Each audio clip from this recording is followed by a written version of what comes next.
அப்படிங்கிறது ஒரு நீர் பறவையாம். கழுத்து வரைக்கும் முங்கி இருக்கும், கழுத்து மட்டும் இப்படியே வெளியில இருக்கும். அந்த பறவைக்கு பேரு ஆளாவாம். முழுக்க தண்ணீருக்குள்ள இருந்தாலும் கூட அந்த பறவை எப்பயுமே தாகத்தோடயே இருக்குமா. அவ்வளவு தண்ணி இருந்தாலும் எப்படா தவிச்சுக்கிட்டே இருக்குமா. அதனாலதான் எல்லாமே வச்சுக்கிட்டு ஏதாவது ஒண்ணுக்கு ஒருத்தன் பறப்பான் பாத்தீங்களா, ஏன்டா அப்படி ஆளா பறக்க, எல்லாம் உங்ககிட்ட தானே இருக்கு அப்படின்னு சொல்றதுக்காக ஆளா பறக்காதுங்கிற வார்த்தையை நமக்கு சொல்லி கொடுத்திருக்கிறார்கள். எல்லாமே இருந்தாலும் இல்லாத ஒண்ணுக்காக அலையிறவன் தான் மனுஷன். ஒரு சூஃபி ஞானிய பாக்குற ஒரு சுற்றுலா பயணி ஒருத்தர் வந்தார். அவர்கிட்ட ஆசீர்வாதம் எல்லாம் வாங்கிட்டு பாக்குறாரு. அவர் குடிலுக்குள்ள கொஞ்சம் பொருட்கள் தான் இருந்தது, 5-6 பொருள் தான். இவர் அவர்கிட்ட கேட்டாரு, என்னங்கய்யா இவ்வளவு குறைவான பொருட்களோட எப்படி நீங்க வாழ்க்கை நடத்துறீங்க, இவ்வளவு கொஞ்சம் தான் வச்சிருக்கீங்க. அவர் இவர்கிட்ட கேட்டிருக்காரு, நீங்களும் வெறும் ஒரு பை தானே வச்சிருக்கீங்க, இதோட நீங்க எப்படி வாழ்றீங்க. நான் சுற்றுலா பயணி இல்ல அப்படின்னு இருக்காரு. இவர் சொல்லியிருக்காரு, நானும் இந்த உலகத்திற்கு வந்த சுற்றுலா பயணி தான், இந்த குறைவான பொருட்களோடு என்னால் வாழ முடியும்.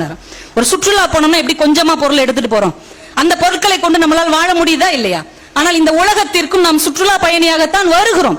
ஆனா எல்லாத்தையும் என்னமோ கொண்டு போயிடுற மாதிரி ஏன் போட்டு சேர்க்கிறோம். ஏன் இவ்வளவு வெறி, ஏன் இவ்வளவு ஆசை, ஏன் இவ்வளவு பொறாமை, ஏன் இவ்வளவு வஞ்சம். நம்மளுடைய பேராசைக்கு பின்னால் தான் இவ்வளவு மோசமான காரியமும் நடந்து கொண்டிருக்கிறது. இருக்கிறது போதும், கிடைச்சதே நல்லதுன்னு நினைச்சிருந்தோம்னா வாழ்க்கை எவ்வளவு அழகானதாக இருக்கும்.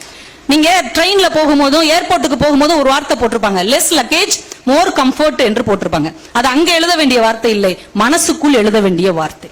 நீங்க எதையுமே குறைவாக வைத்திருந்தீர்கள் என்றால் நிறைவாக வாழ முடியும். கடந்த காலத்தை பற்றிய சுமையை குறைத்து விட்டீர்கள் என்றால் உங்க எதிர்காலம் இலகுவாக இருக்கும்.